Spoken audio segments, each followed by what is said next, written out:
আগের ভিডিওয়ে দেখিয়েছিলাম যে শীতের ফুলের জন্যে টবে গাছ লাগাচ্ছি, অর্থাৎ পটিং করছি।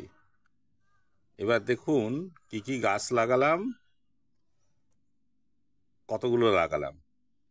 এখানে আমি 5টা টবে চন্দ্রমল্লিকা দিয়েছি।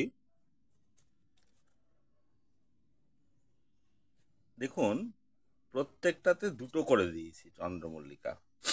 এগুলো পম পম জাতীয় চন্দ্রমল্লিকা।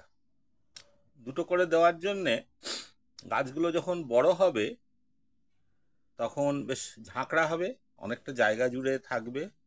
আর পমপম তো জানেন ছোট্ট ছোট্ট ফুল হয়, ফলে পুরো যখন গাছগুলোতে ফুলে ভরে যাবে দেখতে খুব সুন্দর লাগবে। এই যে 5টা টবের মধ্যে 3টে টবে প্রত্যেকটাতে সেম কালারের গাছ আছে, কিন্তু 2টো টবে 2টো বাই কালার গাছ আছে, 2টো আলাদা আলাদা রঙের গাছ লাগিয়েছি। জানি না কেমন দেখতে লাগবে, এটা এবারই প্রথম করলাম, আগে এরকম করিনি কোনোদিন। এবার আসুন গাঁদা। গাঁদাতে 6টা টব করেছি, দেখা যাচ্ছে 6টা টব।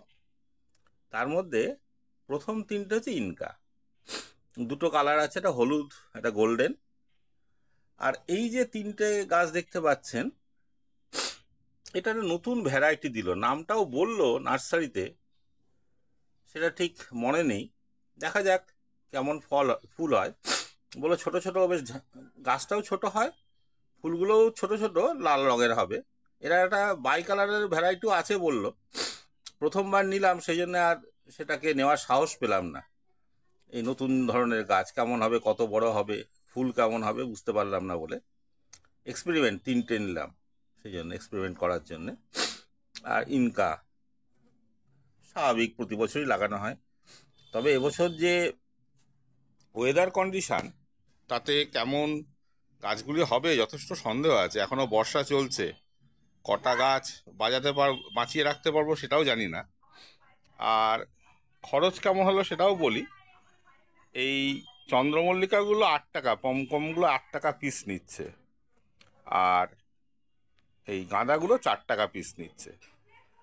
তা কিছু ছাড়টার দিয়েছে, দিয়ে মোট 10টা চন্দ্রমল্লিকা আর 6টা গাঁদার জন্য আমার পড়েছে 88 টাকা। দেখা যাক কেমন হয়। যখন গাছগুলো বড় হবে আবার একটা ভিডিও দিয়ে দেখাবো যে কেমন বাড়ছে গাছগুলো, কটা বাঁচলো। থ্যাংক ইউ এখনকার মতন।